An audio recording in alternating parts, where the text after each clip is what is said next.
Hi, welcome back to Rhoda 360, the space where we tackle the issues others find a bit inconvenient. For International Women's Day 2026, the theme is to give to gain. But today on Rhoda 360, I want to talk about what women have been given for what women have been receiving for centuries. And these are labels. Labels. In the last 2 episodes, we explored the 15 physical biomarkers of narcissistic abuse.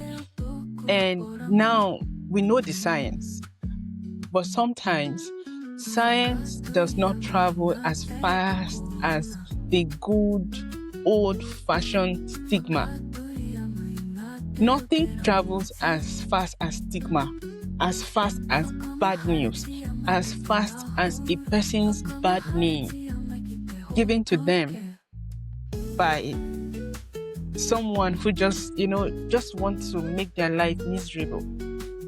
So on today's episode, we dedicate it to a specific audience, not just to the trauma survivors. We dedicate this episode to the partners, the families, the clinicians who look at women struggling with women who are struggling to survive, who are struggling to survive the psychological warfare, and they simply say she's mad.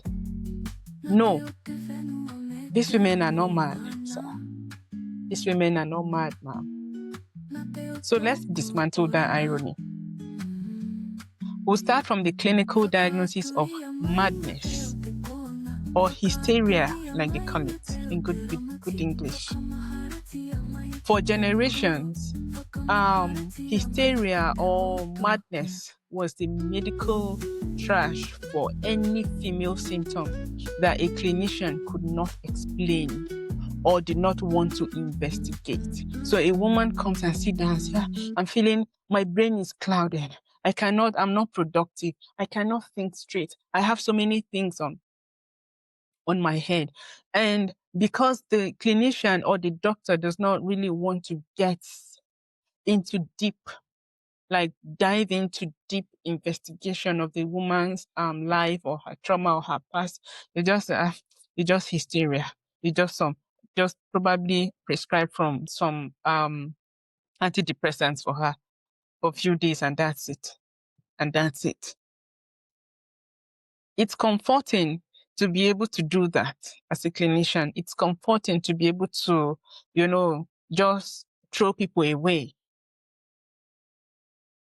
But to have a single word that dismisses a complex human response to trauma, is that not a clinical irony? When just that one word that dismisses everything about someone's trauma, about someone's response to some painful experiences. One word, hysteria. One word, madness.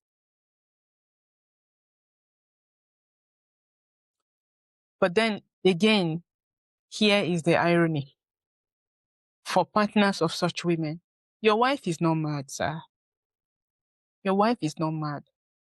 Your wife is suffering from an integrated stress response to coercive control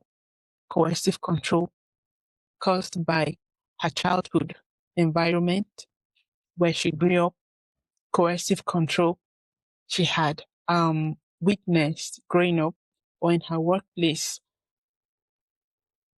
or control caused by you, her partner, betrayal caused by you, her loved one, her close family member.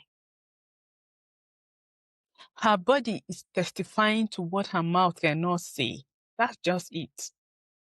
So when you isolate her, when you monitor her phone, when you rage at her for small mistakes, or when she's scared to even bring conversations to you, what you do is you are systematically dismantling her sense of being, her sense of self. There's a study in the Journal of Interpersonal Violence, a 2025 study that shows that coercive control is a strong, independent predictor of complex PTSD. That's not madness. That's a predictable injury.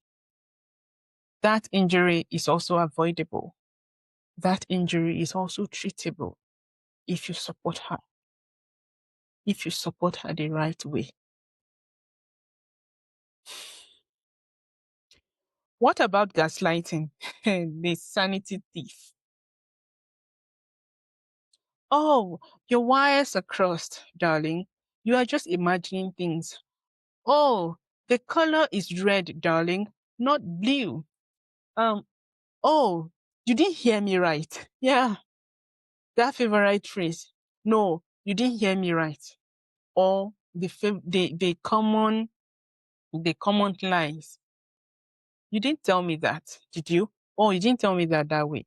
Making the woman question her sanity. Gaslighting is a sanity thief. Gaslighting is the core curriculum of narcissistic abuse. Gaslighting is designed to make her question her sanity, her existence. There are some times when it happens to me, I pinch myself. Wait, am I still alive? Or am I sleeping? Or is this a dream? When you see her displaying that brain fog, memory problems, confusion, cloudy brain, cloudy judgment, she has not developed early onset dementia, my brother. It is a survival mechanism. In environments of constant threat, the part of the brain that processes clear and analytical thoughts, that's the prefrontal cortex, it temporarily shuts down to allow the emotional, instinctual brain, which is the amygdala, to scan for danger. Her body is choosing survival over clarity. Sometimes when you want to go butt to butt with her, her body is shutting down in chronic fatigue, in survival. That chronic fatigue is like a survival trauma response, right? Trying to protect her body from your manipulation, from your coercive control, from her lack of trust for you, because her mind, her brain doesn't trust you anymore. Her body doesn't feel safe in that environment anymore. What about the common somatic response? The hysterical psychosomatic terms used for women. Say she has migraines, inflammatory bowel syndromes, which could be either constipations or diarrhea or nausea, some form of stomach issues. She has constant fatigue, unexplained body pain, fibromyalgia, waist pain, just musculoskeletal pains. And then it's all in your head. It's psychosomatic. Like something being psychosomatic, especially when it concerns the women now, is like perhaps the greatest irony ever. These symptoms are not just in her head. They are stored in her body. They've been stored in her body. For some women, they've been stored in their body since they were 2. Yes, some women started going through toxic, narcissistic abuse since they were infants, since they were 2. Some were born with it. Some of us grew up in it. Even as adults, likes attract. how do they put it? If you grow up in a narcissistic home, your chances of attracting narcissists in relationships, in marriages, in whatever, the chances are high because you do not understand how to live in an environment that is devoid of such experiences. So you grow up thinking that experience is normal. I digress. So her body stores this trauma and then begin to show up later in life. That is the biology of betrayal. The trauma she cannot process is written into her physiology, the way her body works. So everything that happens with her or happens in her body stems from stored trauma, years of adverse experiences, months of manipulation, months of suffering betrayal. There's a 2026 study in Lancet Public Health that confirms that prolonged exposure to psychological violence causes chronic systemic inflammation. Her migraines are tensions she cannot release. So when she's always some headache, she's having tension headache. Migraines. It's tension. It's stress. But it's actually trauma, pains, anxiety that she cannot let go. Her inflammatory bowel syndrome is her gut-brain dysregulation. There's no balance. There's no balance there. So, in this International Women's Day, we must give something vital. We must give back the right to sanity. To say a woman is mad is to protect the abuser, is to protect that person breaking her. And we say it a lot. Oh my God. In Nigerian pidgin, we say, no mind them. So should they do things? No mind them. That's how should they talk. No mind them. Protecting the person who is breaking her. In most cases, the people invalidating women are actually the abusers.